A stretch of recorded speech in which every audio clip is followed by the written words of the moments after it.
Occasion ఏదైనా location ఎక్కడైనా తెలుగువారి వేడుక అంటే ఆలివ్ మిఠాయి ఉండాల్సిందే. మేడం ఆయనంతా సక్సెస్ అయ్యారు కదా మేడం. ఇప్పుడంటే అన్నీ వచ్చినాయి కాబట్టి చాలా ఈజీగా మనం అమర్చుకున్నారు కాబట్టి ఓకే. బట్ ఆయన సక్సెస్‌లో కష్టం అన్నారు కదా! అత్తమ్మ చెప్పింది అన్నారు. మీకు బాగా హార్ట్ టచింగ్ అనిపించి గ్లిట్టర్ వచ్చిన సిట్యుయేషన్ అంటే ఏంటి మేడం? మల్లారెడ్డి గారి లైఫ్‌లో? యాక్చువల్‌గా చాలా ఉన్నాయి అట్లాంటివి. 1, 2 కాదు. ఒక్కసారి మా అమ్మ చెప్తుండే, అంటే మామయ్య ఏదైనా అంటే ఇప్పుడు ఒక ప్రాజెక్ట్ పెట్టుకున్నప్పుడు, ఒక బిజినెస్ స్టార్ట్ చేసినప్పుడు ఇంట్లో అసలు 1 రూపీ కూడా వేస్ట్ చేయకుండా మా అత్తమ్మ చూసింది. అంటే ఇప్పుడు ఫర్ ఎగ్జాంపుల్, ఇప్పుడు ఒక్క కాలేజ్ స్టార్ట్ అయిన తర్వాత ఇప్పుడు డబ్బులు వచ్చినాయి, మనం కార్ కొందాము, లేకపోతే జ్యువెలరీ కొందాము, లేకపోతే ఇప్పుడు బయటికి పోయి టూర్ కొడదాము, లేకపోతే రెస్టారెంట్స్కి వెళ్దాము, ఎంజాయ్ చేసుకుందామని ఈ ఫీలింగ్ మా అత్తమ్మ ఎప్పుడు, లేకపోతే మా మామయ్య ఈ ఫీలింగ్ ఎప్పుడు వాళ్ళ ఫ్యామిలీలో వాళ్ళు తేలేరు.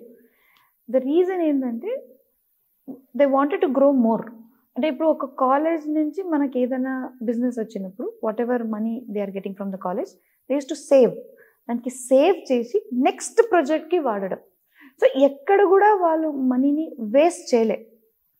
ఎంజాయ్ చేయడం వేస్ట్ అని నేను అంటలేను, కానీ వాళ్ళ థాట్స్ ఎట్లా అంటే ఇప్పుడు మనం ఇంకా చాలా కష్టపడాలి. This is just a beginning. So ఆయన ముందు నుంచి ఆయనకు ఒక దూరదృష్టి. ఎట్లానంటే నేను వరల్డ్ క్లాస్ ఎడ్యుకేషన్ సిస్టమ్ చేయాలి, world class health care system చేయాలి, ఇండియాలోనే టాప్ కావాలి. సో ఇది రీచ్ అవ్వడానికి చాలా సాక్రిఫైస్ చేయాలండి. సో ఈ సాక్రిఫైస్ మా ఇంట్లో మామయ్య చేశారు, అత్తమ్మ చేశారు, ఇంట్లో ఉండే వాళ్ళ పిల్లలు చేశారు. మేమైతే చాలా తర్వాత వచ్చినాం, కానీ అప్పుడు కూడా నేను మా అత్తమ్మ చెప్తున్నప్పుడు నాకు గుర్తుకుంది, ఒక్క రెస్టారెంట్కి పోకపోతుండే. ఎందుకంటే ఇంట్లో వండితే ఖర్చు తక్కువ కదా. సో ఆ విధంగా ఏదైనా తను అంటుండే, నేను ఏదైనా జ్యువెలరీ కొందామనుకున్నా నేను కొనకపోతుండే. ఎందుకంటే అది కొంటే మళ్ళీ దాంట్లో డబ్బులు వేస్ట్ కదా. ఆ జ్యువెలరీ కొనే బదులు మళ్ళీ అదే అమౌంట్ నేను నెక్స్ట్ ప్రాజెక్ట్కి వేయొచ్చు కదా. ఆయన సక్సెస్ సీక్రెట్ ఏంటి మేడం? ఇంట్లో కూడా ఇదే జోష్ ఉంటుందా? ఇదే అఫ్కోర్స్ అందరితో బాగా ఫన్? యా ఖచ్చితంగా. ఇంట్లో కూడా అదే జోష్ ఉంటుంది, బయట కూడా అదే జోష్ ఉంటుంది. ఇంట్లో ఎక్కడ అంటే ఆయన 24/7. నాకు ఇప్పటి వరకు గుర్తుకు లేదు మామ ఎప్పుడైనా హాలిడే తీసుకొని ఇట్లా రిలాక్స్ అయ్యారని. అంటే నేను ఆయనకు చూస్తున్న 14 ఇయర్స్ నుంచి చూస్తున్నానండి. 14 ఇయర్స్లో యుఎస్కి వెళ్ళిపోయి వచ్చారు. ఏదో ఒక like once or twice is been there. యుఎస్కి వెళ్ళినప్పుడు కూడా రోజు మార్నింగ్ ఈవినింగ్ మాకు కాల్ చేసి ఈ పని ఎక్కడి వరకు వచ్చిందమ్మా, అందరికీ కాల్స్, మళ్ళీ ఎవ్రీవన్ ఈజ్ కాల్డ్. సో ఆయన ఎక్కడున్నా ఆయన పనినే ఒక అంటే పని చేయడం ఆయనకు ఎంత ఇష్టం అంటే దానికి రిలాక్సేషన్ అనుకుంటాడు. ఇప్పుడు నాట్ ఓన్లీ టూరే కాదు, ఇప్పుడు ఇంట్లో జ్వరం వచ్చి ఇప్పుడు మేము డాక్టర్స్ ఉన్నాం కాబట్టి మాకు ట్రీట్మెంట్ అడుగుతారు. ఈ ట్రీట్మెంట్ అడిగి కొంచెం రెస్ట్ తీసుకోండి మామూలు ట్యాబ్లెట్ వేసుకొని ఒక 2 hours పడుకొని మళ్ళీ నెక్స్ట్ ఈవెంట్, మళ్ళీ నెక్స్ట్ ప్రోగ్రాము, మళ్ళీ మీటింగ్లు పెట్టుకోవడం కంటిన్యూ ఉంటుంది. అది ఇప్పుడు వరకు ఇట్లా జ్వరం వచ్చిందని పనుకొని రెస్ట్ తీసుకున్నాను అనగలేదు. ఇన్ఫ్యాక్ట్ కోవిడ్ టైంలో కూడా నాకు గుర్తుకుందండి, హాస్పిటల్ అడ్మిట్ అయితే మామయ్య గారు హాస్పిటల్ నుంచి అందరికీ కాల్ చేసి అందరు ఎలా ఉన్నారు, మన హాస్పిటల్లో కోవిడ్ ట్రీట్మెంట్ ఎలా జరుగుతుంది, ఇంకా అందరు పేషెంట్స్ ఎలా ఉన్నారు, మళ్ళీ అక్కడ ఉన్నప్పుడు కూడా ఈ పేషెంట్ వచ్చింది చూడమా వాళ్ళకి ఫ్రీ చేయి, మెడిచల్ నుంచి ఈ ఫలానా పేషెంట్ వచ్చింది పేరుతో పాటు చెప్పేవారు. ఓకే. ఆయన సొంతంగా అడ్మిట్ ఉన్నా కూడా ఒక్క చెయ్యికి సెలైన్ పెట్టుకున్నా కూడా కాల్ చేసి ఈ పేషెంట్ ఇట్లా వచ్చారు చూడమ్మా కొంచెం ఫ్రీ చేయి, డబ్బులు తీసుకోకు. సోషల్ సర్వీస్ బాగా చేస్తారు. సోషల్ సర్వీస్ కాదంటే ఎప్పుడు పని మీద ధ్యాస. ఏదో అంటే ఇప్పుడు నేను హెల్త్ బాగాలేదు, నేను రెస్ట్ తీసుకోవాలి, నాకు ఏ ఫోన్ వద్దు, నేను ఫోన్ స్విచ్ ఆఫ్ చేసుకోవాలి. నేను ఇప్పుడు వరకు మామయ్య గారు ఫోన్ స్విచ్ ఆఫ్ అయింది నాకు తెలియదు. గ్రేట్. ఇప్పటి వరకు మామయ్య ఫోన్ స్విచ్ ఆఫ్ అయింది నాకు తెలియదు. రెండోది ఏంటంటే మామయ్య గారు ఇప్పుడు బిజీగా ఉంటారు, అసెంబ్లీలో ఉంటారు, లేకపోతే ఎక్కడో బిజీగా ఉంటారు. మేము ఫోన్ చేసినప్పుడల్లా ఎప్పుడు ఎత్తుతారు మామయ్య, ఎంత బిజీగానే ఒకవేళ ఏదైనా అసెంబ్లీలో ఉంటే ఆయన ఎత్తకపోవచ్చు. మళ్ళీ బయటికి రాగానే ఎవరెవరు మిస్ కాల్స్ ఉన్నాయి వాళ్ళందరికీ మళ్ళీ కాల్స్ చేస్తారు. అది ఆయన పిఏ మీద వదిలిపెట్టాడు, ఆయన సొంతంగా చేస్తారు. ఓకే, ఏ సింగిల్ కాల్ అయినా సరే, ఏదో అన్నోన్ నంబర్ అయినా సరే. అందుకే సక్సెస్ అయినరు. సో కష్టం అంటే ఆ డెడికేషన్, ఆ కన్సిస్టెన్సీ, ఆ పట్టుదలం, ఆ కషి, లేకపోతే ఆ positive attitude. This is the secret of his success. Overall ఇండియానే ప్రాక్టీస్ చేసింది మల్లారెడ్డి గారి డైలాగ్. నేను మీరు ఎప్పుడైనా ప్రాక్టీస్ చేయడానికి? మామయ్య గారు డైలాగు మామయ్య గారికి సూట్ అవుతుందండి. మేము చాలా చిన్నను మామయ్య లాగా మాట్లాడడానికి. ఆయనలా మాట్లాడటం గారు ప్రతి ఒక్కళ్ళు అసలు ఇన్స్పైర్ అయ్యి ట్రై చేశారు. మిలియన్ దగ్గర నుంచి కింద పనిచేసే వాళ్ళ వరకు కూడా అందరు ట్రై చేశారు ఆయన డైలాగ్ని వాళ్ళ వేలో. అది ఏంటంటే ఒరిజినల్ స్క్రిప్ట్ అండి, అది ఎక్కడ కాపీ కొట్టింది కాదు. సో ఒరిజినల్ స్క్రిప్ట్ ఎప్పుడు ఒరిజినలే ఉంటుంది. పేటెంట్ చేసి పెడతాం మేడం.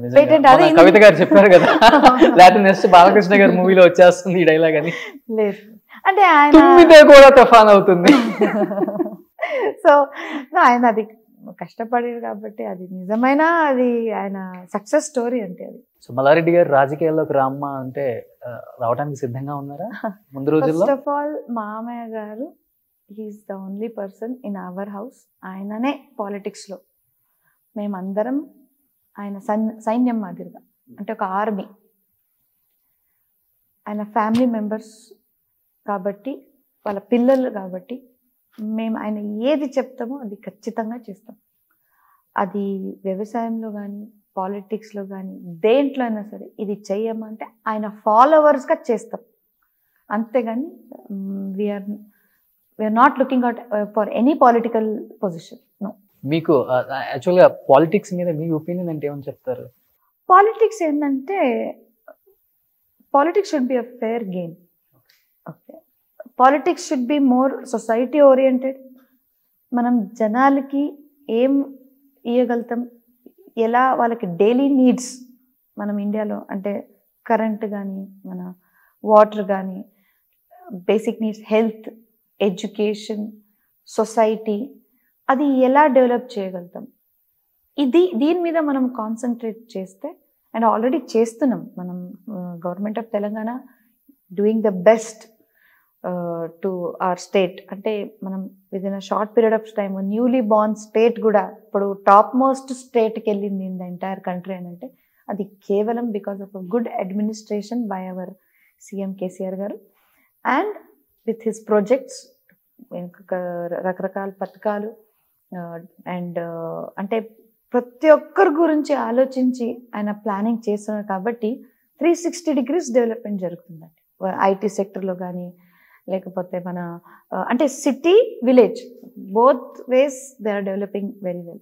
ఒక దగ్గర విలేజ్ వెళ్తే రైతు బంధు, రైతు బీమా, ఇవి ఎంత మళ్ళా ఒంటరి మహిళల పెన్షన్ కానీ, లేకపోతే ఎన్నో ఉన్నాయి, కళ్యాణ్ లక్ష్మి, షాదీ ముబారక్, ఇట్లాంటి ఎన్నో పథకాలతోని దే ఆర్ సపోర్ట్ చేస్తున్నారు మొత్తం జనాల్ని. చూడండి, ఉన్న పథకాలు అంతా ఇలా ఇలా ఇలా చెప్పేశారు. పాలిటిక్స్ మీద పాలిటిక్స్ ఇంట్రెస్ట్ తర్వాత విషయం, కానీ ఇంట్లో సీడీ నడుస్తుంటది కదా మామయ్య వింటుంటే. సో మామయ్య మాట్లాడుతుంటే ఆయన ప్రతి ఒక్క స్పీచ్ కి మనం అక్కడ ఉంటాం. అంటే ఆ స్పీచ్ కి ఏర్పాటు చేయడం మనం అందరం అక్కడే ఉంటాం. మా బావ గారు కానీ, భద్ర కానీ, అక్క గారు కానీ, మేమందరం కలిసి అక్కడ ఉంటాం. ఏదైనా మామయ్య కింద అది ఇది చేయడానికి ఉంటాం కాబట్టి ఆయన స్పీచ్ అది రిమైండ్ అవుతా ఉంటుంది. ఎవ్రీ స్పీచ్కి వెళ్ళినప్పుడల్లా అది రీకాల్ అవుతానే ఉంటుంది, రివిజన్ అవుతానే ఉంటుంది. సో అందుకని అన్ని పథకాలు. ఇంకోటి ఏంటంటే ఆయననే చెప్పడం కదా, అది నిజం, ఇది ఫ్యాక్ట్. ఇప్పుడు ఇన్ని పథకాలు అసలు ఏ స్టేట్ కూడా చేయలే. సో మన దగ్గర అది ఓన్లీ చేయడమే కాదు, ఇంప్లిమెంట్ కూడా చేస్తున్నారు. అందరు సంతోషంగా ఉన్నారు. మీరు మహిళలు తీసుకోండి, లేకపోతే రైతులు తీసుకోండి, ఎవరెవరికి ఎంత కష్టాలు ఉన్నాయో అన్నీ ఇప్పుడు కష్టాలు ఆల్మోస్ట్ వాళ్ళకి అసలు ప్రాబ్లమ్స్ అంటే రోజు రోజుకి తగ్గిపోతూ ఉంది.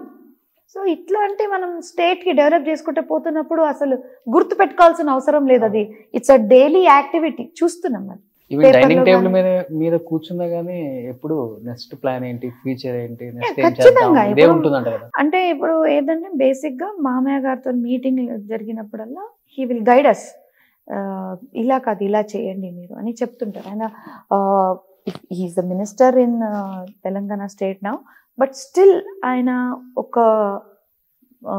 ఏమంటారు వన్ వ్యూ టువర్డ్స్ ఎడ్యుకేషన్. ఆయన అభిప్రాయం ఏముందో ఎడ్యుకేషన్లో కానీ హెల్త్ సెక్టర్లో కానీ అది కాన్స్టెంట్గా ఉంది. అంటే ఇప్పుడు కూడా ఎప్పుడైనా ఫోన్ చేసినా కూడా ఆయన ఏ కాలేజ్లో ఏం నడుస్తుందో, హాస్పిటల్లో ఎక్కడ ఏంటిది ఉందో ప్రతి ఒక్కటి ఆయనకు తెలుసు. నేను పాలిటిక్స్లో వెళ్ళిపోయినా నాకు ఇప్పుడు మీరు ఇది చూసుకోండి, అది చూసుకోమనే ధైర్యం ఇస్తూ అంత ఫాలోఅప్ చేస్తూ ఉంటారు. సో మనం అది ఫాలోఅప్ ఎందుకు అవసరం అంటే మనం వీఆర్ వెరీ యంగ్, అంటే ఆయన కంపేర్ చేస్తే మనకి ఎక్స్పీరియన్స్ చాలా తక్కువ. సో ఏదైనా తప్పులు చేస్తే he'll stop us, he'll guide us. తప్పులు చేసిన తర్వాత చెప్పి లాభం లేదు, తప్పు చేసే ముందే ఆయన కరెక్ట్ చేస్తాడు. సుమన్ టీవీలో మీ పర్సనల్ అండ్ బిజినెస్ ప్రమోషన్స్ కోసం కింది నెంబర్కి కాంటాక్ట్ చేయండి.